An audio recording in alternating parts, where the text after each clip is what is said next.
Hello, welcome to the Superhero Show. Daniel and Chris here. Now, in time old tradition, we were really well prepped last week and we filmed the Superhero Show early. And then 5 minutes after we finished shooting it, it was an hour after. Let's do a dramatic effect. Marvel made a rather sizable announcement. They annoying. announced four new movies. Annoying. They've got a spy in our office waiting for us to finish the Superhero Show, and then word gets back to Kevin Feige and he says, release the information. Yeah, that's what's happening. Almost certainly.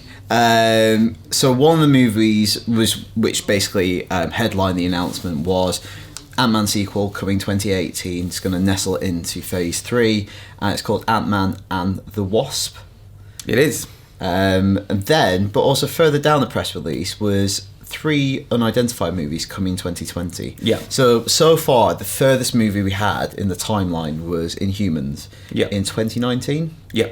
So we've got 3 more movies. So me and Chris are just going to speculate about what those movies could be. Yeah, so we had 10 Marvel films coming our way, and we've now got 14 coming our way. So, yeah, it's shifted stuff around to begin with. Yeah. So, Black Panther's moved forward 5 months. Captain Marvel's moved back 5 months. It's shifted the phases, I think. I was sitting just now trying to do my homework to figure it all out. I'll be honest, I don't understand what phase is what anymore. And it's giving me the hump because I don't know if I care. Do you care about what phase is what? Obviously. Are we supposed to care? Is it all Phase 3 though, isn't it? Is it all Phase 3? What Is Inhumans? Inhumans was supposed to be Phase 3. Yeah. But I feel like that's going to be Phase 4 now, isn't it? Oh, I don't know. I don't know. Should we speculate? Yeah. All right. What's first thoughts? What do you think? So I reckon, even though it sounds like it is exciting anyway, 3 more films. Yeah. But I think at least 2 of those 3 are going to be sequels. Yeah. I really think 2 of those 3 will be that would fit in with the pattern. There'll definitely be at least 1 new movie because in every phase there's been 2-3 new movies. So yeah, I think 2 sequels, 1 fresh film. So then you start looking at the timelines and what movie could be in a position to have a sequel around that time. Doctor Strange would have been out for 4 years. He'll be a big part of Infinity War. Would it be time for a Doctor Strange sequel? Also, these are the sequels that will tackle the fallout of Infinity War. Yeah. Because they're coming directly afterwards. So if we think certain characters might not make that, obviously that eliminates them from potential of having another movie. And then likewise, we might know that Black Panther is really popular, and therefore he might be in position for a sequel. So I think one of it depends on popularity of the characters, because Doctor Strange comes out and does all right, and people kind of like him in Avengers, might not be that keen to do Doctor Strange 2. Flip side, if they absolutely love him, it seems a no-brainer. Yeah. Do you think they'll wait though until Doctor Strange comes out before making that call? I think they can. It's 4 years away. I think they can test it a bit more. And then my other thought was, unless it absolutely balls it up, I think Guardians 3. Yep. I think that is the one. That's the kind of spin-off that's taken them into other parts of the Marvel universe. And yeah, I think it's crying out for a third part. So yeah, Guardians 3, Doctor Strange 2. But what about Spider-Man? Oh, that's a very good point, actually. And a very big character. That's a very good point. They've gone to a lot of trouble. No, but it's it could go any direction. This because that's 2017, isn't it? It is, yeah. So 3 years later, that would 3 years is about right. And in between that, they'll have that animated movie that Sony are making as well. Because 2 years isn't really enough, or it hasn't been in the way they've started setting them out now. So that would rule out an Ant-Man 3, or a Black Panther, or a Captain Marvel sequel, because it would only be a year or 2 years. Yeah. So yeah, I think Guardians, Spidey and Strange are probably the most likely.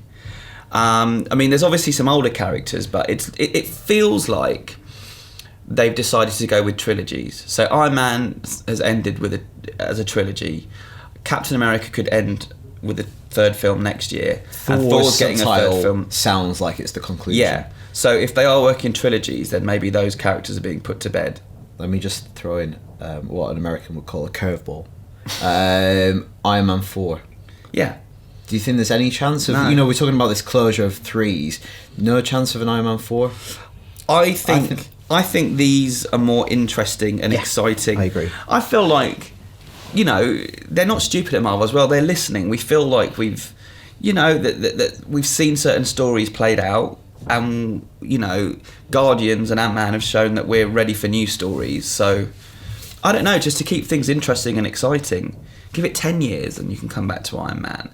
There's so much material here. You know, there's so many characters here that they can do exciting things with. Okay. Do you want to see Iron Man 4? Not really. No. If we've got these, if the new characters are really interesting and exciting. So another couple of suggestions. Well, one before the rumour this week, Hulk movie. Yeah. They've always kind of like batted away that suggestion, and this week it's come out, well, rumoured that Hulk would be a big part of Ragnarok. Yeah.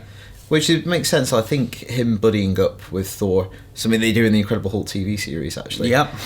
Famously. And they have a couple of nice moments in that first Avengers movie together. So I'm on board for that being a thing. Yeah. And it means that he could be in exile away from Earth, but that's somewhere we can still get to him. The problem with Hulk has been over the rights. You know, as Kevin Feige said, it's a bit complicated. A standalone Hulk movie, they have to give first refusal to Universal to distribute. So they can still make the movie, and if you're Universal, I think you probably would want to distribute. But that's not to say they can't.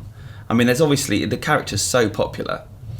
Black Widow's another character similar to that there's been kind of outcry that she hasn't had her own movie yet. Yeah, and it feels like everyone has kind of got the drop on her. There's Captain Marvel movie, Jessica Jones coming out soon, and now The Wasp. Yeah. I feel it's a bit hard done by. Poor BW. She was there first. Now, one more suggestion I have is, by that point, we'll have had probably 3 or 4 seasons of Daredevil. We might have had a couple of series of Jessica Jones, Luke Cage, Iron Fist. What if, for the Defenders, it wasn't on Netflix? What if Netflix did a deal with Marvel to bring it to the big screen? Doable. Yeah. Doable. Do you think it undermines the TV stuff they're doing? Yeah. Like, and I wonder how Netflix would feel, because they're not just there to generate money, they're trying to get more people to Netflix. Yeah. And Defenders is kind of the ultimate. Although by then maybe everyone that you think would be interested in those characters will be, you know... Or maybe just pluck one of them. Maybe they just got Daredevil becomes so incredibly popular, they just got lift him out of that and do their own thing. We still want to see him in Civil War, don't we? Yeah. On that trail, what about Blade? We've talked about Blade on this show. Yeah, so once they announced Doctor Strange, Kevin Feige really said, this is us opening the supernatural closet, as it were, and delving into that part of the universe. There's lots of characters that come through that. Blade, Moon Knight. Are you saying all those characters are in the closet?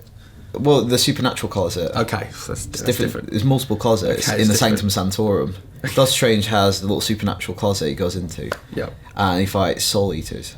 Anyway, that's digression. Which one's R. Kelly Captain? That's digression. Okay. There's a whole range. I don't know.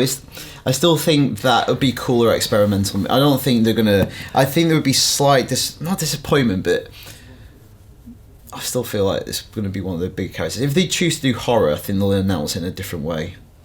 Yeah, I mean, are we just saying this Blade stuff because Wesley Snipes has been saying it? Wesley Snipes really wants a job.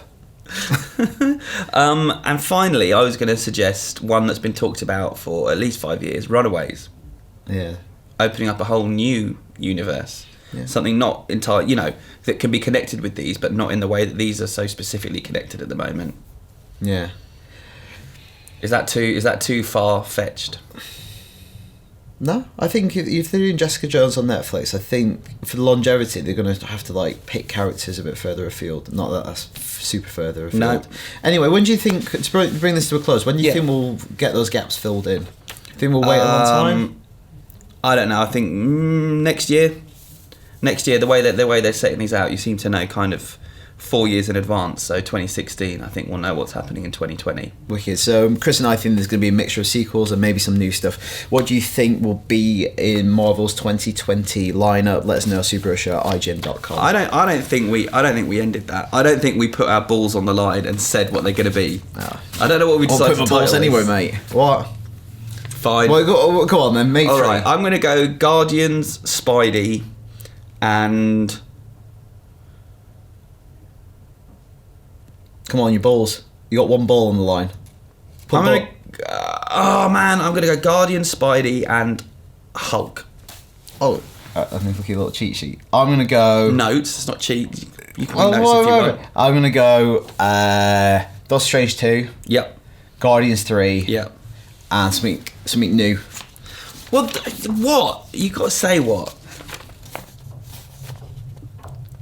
This is good. This is good. This is good video. Just let me think to edit this. Yeah. I don't know. I'll come back to you before the end of the episode. Great stuff. Okay. Feedback time. Yeah. What's a Superman feedback? Because we debated last week whether he is a boring character or not. Yeah. And our email inbox went nuts. Yeah. People have very strong opinions on this, unsurprisingly. Shall I do the first one? Sure. From Salam Udin, who says, do I think Superman is a boring character? Simple answer, no. But I think the problem with Superman and why he's been regarded as boring is not because of Superman, it's because of today's audience. People now want things either darker or more gritty or more grounded, something that I believe started in 2008 with the release of The Dark Knight.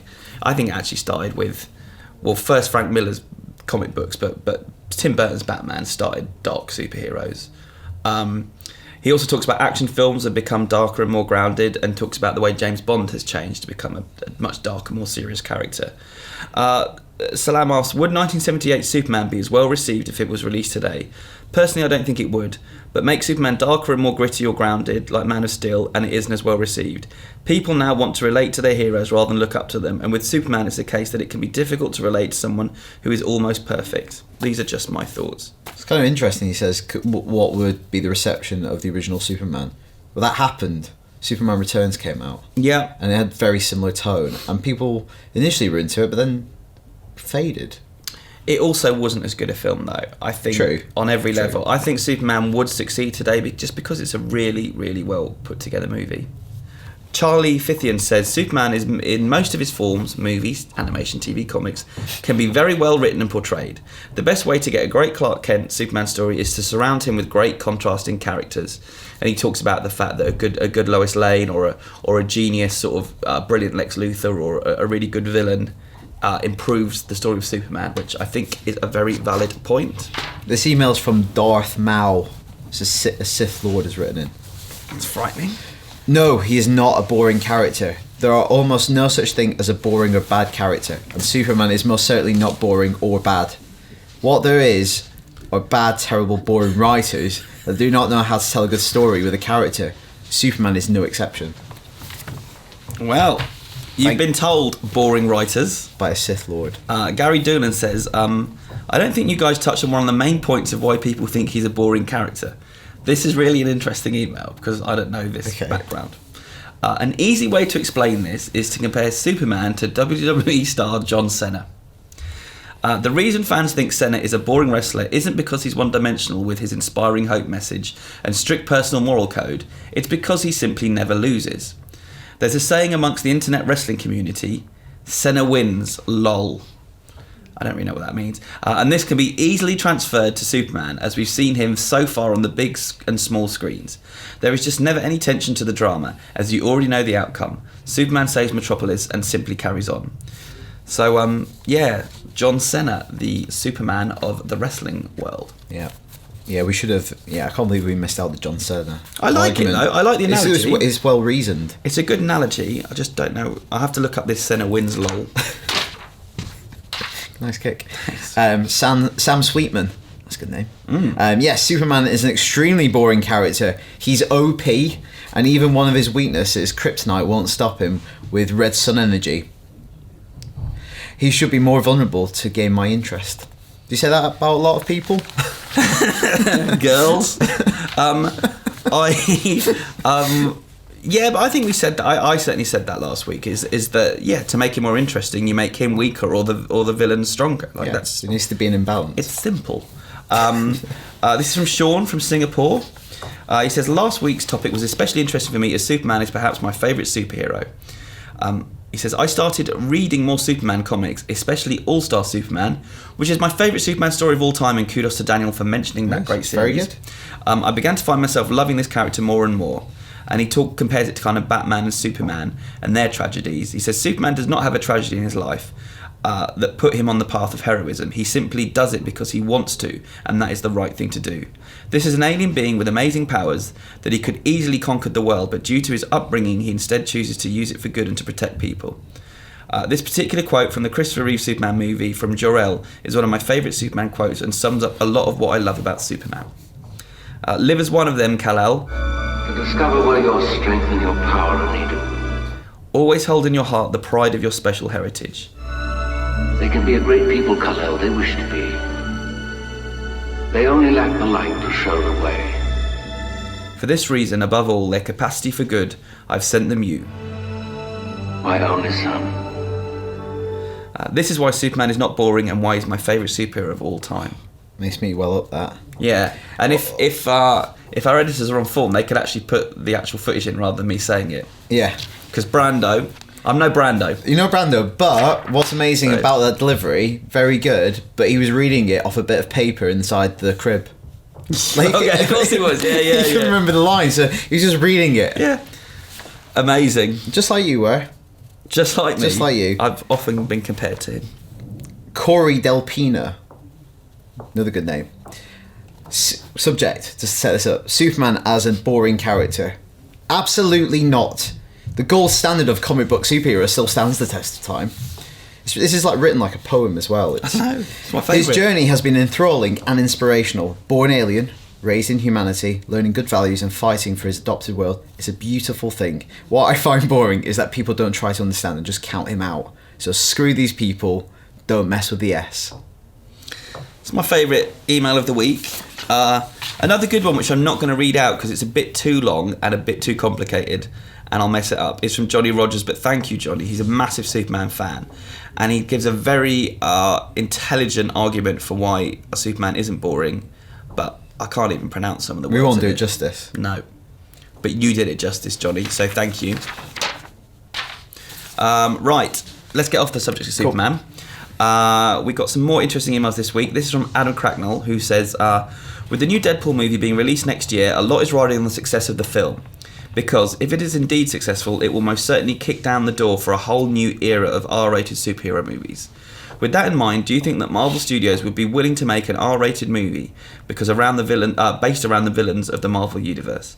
Personally, I think that with the recent addition of Spider-Man to the MCU, an R-rated Venom Carnage movie, or even a Venom v Carnage movie like the comic series in 2004, would be phenomenal if done right. What are your thoughts, Daniel Krupa? I think the properties that we're talking about, Marvel Studios, i.e. Disney, what they have still, I think the characters they have are those supernatural ones. It is Blade, that's where they go with an R rating. They don't have Deadpool, so they don't have that. I can't think what they would do that's kind of like foul-mouthed. I think they go down more of the kind of violent horror angle with their stuff. I think maybe a similar question, but would Marvel do a low-budget superhero movie? The whole idea behind this Deadpool movie was that it wasn't going to cost $100 million. It would cost a lot less, so it'd be much less of a risk. You know, we just looked at 14 movies coming up. They're all going to be $150 million movies. You know, we're hearing some of them might be $300 million movies. I almost feel like the lower tier stuff is just Netflix. Like, almost that's the lower tier thing becomes the most high-quality TV. Instead of putting it out, like, because you could do Daredevil movie like that for 30 mil, I guess, but you could have this awesome 13-hour show. Yep, good point. Okay, Lewis Hennig. I really like the idea of including the Wasp in the Ant-Man sequel, not just as a side character, but as a partner equal to Ant-Man. I think a great dynamic could be achieved where Wasp could be an expert in using the size-changing powers of the suit in a technical sense, while Scott, on the other hand, would be better at using the suit for more innovative and creative applications. Yep. Team up movie. Also, if their like romance line kind of continues, that's actually I think really interesting dynamic. So you've kind of got a the first one was a comedy, it was a heist movie. You've got essentially a romantic comedy that's a superhero movie, and they could have kids. Yeah, we could have a family. We could have incredible style live action movie. Thomas J. Handley writes in to ask about DC pursuing separate movie and TV worlds. He asked, could we get Matt Ryan playing Constantine in the JLD movie, since his TV show is now dead? Is this a loophole that could be exploited? The fact that they wanted him in the Arrow crossover seems to imply that DC and Warner were happy with him in the role, and since he's basically dead to TV now, could he take the role into the movies? I would struggle with anyone else playing the role. Well, I think you contradict yourself there, because he can't be dead to TV if he's going to be in the Arrow. He's going to be on TV. He's just dead in his own show. So do you think they'd ever use any of those guys? Well, I think when Del Toro was making the movie, he said he would look at them. He said that I'm happy to look at them, but it seems like the mandate they've got is they're separate things, they're separate continuities. Just like in comic books, you would have 2 different tapes on Batman running simultaneously. It's and Thomas actually mentions Flash, which is the one we know where it's 2 different actors. So it would be nice if they could be in parallel universes, though, wouldn't it? Which is a thing they could do. Like, and I think there's stuff around that happening on the Flash on TV at the moment. Crisis on Infinite Worlds. Like, the idea of multiple universes colliding is probably one of the most comic book things you can do as a big event. But I think they're having the level of planning to make that happen? No. Because I think if you're going to do that, you need to be planning it all along so it all comes together in a satisfying way rather than just like, let's smush them together. It would be fun, though, in the same way that it was fun in Days of Future Past to see an old and young character meet each other. It'd be fun to see 2 Flashes meet each other. The Flash is the most interesting one because there's no reason why they couldn't have been different Flashes. Because there's multiple people who've played that character. I guess the trouble is tone as well. Is the Zack Snyder tone is very different to that's happening in the TV show. Yeah, and also like through Flash already in one season of the TV show, they've burned through most of the big villains. Yeah. So it's not just the heroes that recast. It's like all your villains have already been represented on TV. So if you want to redo them, is it the same act? It gets really complicated. Now it is one strategy and it's working out. Those shows are popular. Yeah. So you can't say it's a bad approach. No. Those shows are doing really well. And it's not to say the Marvel approach is any better, it's just very different. And there's nothing to now stop them casting Keanu Reeves as Constantine if they want, so he's available. Every cloud. So that is it for another week. Please send us your feedback. We do read it all, even if we don't read it all out on the show. I read it all. superheroShow@ign.com. And until next week, stay on IGN. Because that outro was terrible, and because you forgot to say what you said you'd say, what are your 3 films? You said 2. What's your third one? My third one, because I thought about this when we were doing just that, is a Vision Scarlet Witch movie. So they get married. Well, they get married in the comic books. Right. Spoiler alert. Spoiler alert. They get married, and it's them as like a little domestic drama. Awesome. There you go. Outlandish, but I like it.